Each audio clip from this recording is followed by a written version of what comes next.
So we've gone to the market, and what have we done? We've gotten the food stuff that we need to cook. We've gotten our vegetable, meat, and every other thing. Now we've gotten home, and then we brought out everything we got from the market. We've washed them. After washing, then we started cooking, and after cooking, we served the food. What are we talking about? We are talking about the steps in the data analytical process. It's as simple as that. What did I just explain? We've collected our data, we've cleaned our data, we've analyzed our data, and then we've visualized our data. Welcome to episode 10 of On Your Road to Becoming a Data Analyst, even with zero tech skill. So this series is actually data analysis made simple. Data analysis is not as hard as you think. It's not that big. Of course, it's a very nice skills you should have basically. So we're going to the last step, which is the fact that you now need to interpret. So after you've collected your data, you've cleaned your data, you've analyzed your data, you've visualized your data, what is the next thing? Now let's interpret the whole thing. So for example, we analyze the data for a supermarket, right? Now, they make sales from Monday to Saturdays. They're open from Monday to Saturday. Sunday is out of it. Now, they discover that on a Monday, they are making about $5,000. On a Wednesday, they are making about, say, $10,000. On a Thursday, then it's skyrocketed to, say, about $20,000. Then on a Friday, they're making $30,000. That's quite a lot. So what can we deduce from that? A lot of decisions can be made.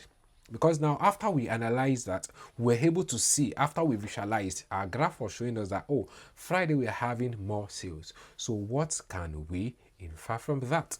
So we see that, oh, on Friday we're having more sales. So what should we do? Let's have enough stock on ground.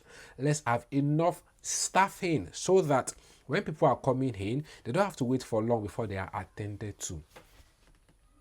Or we can say, oh, chocolate is selling more, right? And then it's 4 p.m. we're out of chocolate and people are still requesting for chocolate. What do? We stock more of chocolate. So initially we're actually storing, say, a 5,000 pieces. Now we can double it and let's have 10,000 on ground.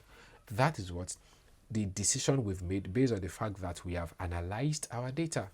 But you can look at the whole process. Before we can do all of that, we had to gather data, how their particular supermarket has actually been performing. So we gather the entire data for the whole week, and afterwards we ensure that all these data are free of errors, because if it has errors, at the end of the day, whatever we are going to analyze, we can get a wrong value, and if you make decision based on wrong analysis, it can affect the business, and that is what we don't want. Okay.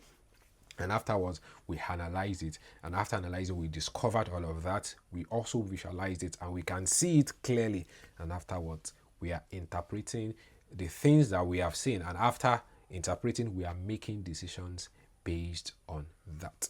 So basically data analytical process is as simple as that, just 5 steps. And anytime you want to remember this, think about cooking. The fact that you have to go and get your food stuff, the fact that you have to clean everything, you have to wash it and ensure they are dirt free, and afterwards you have to cook. And of course, not just cooking anyhow, you cook properly. And after cooking, you serve your food.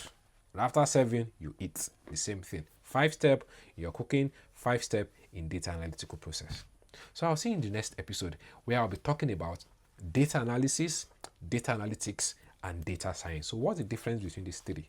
People has always mixed these three together: data analysis, data analytics, then data science. What is the difference between the three?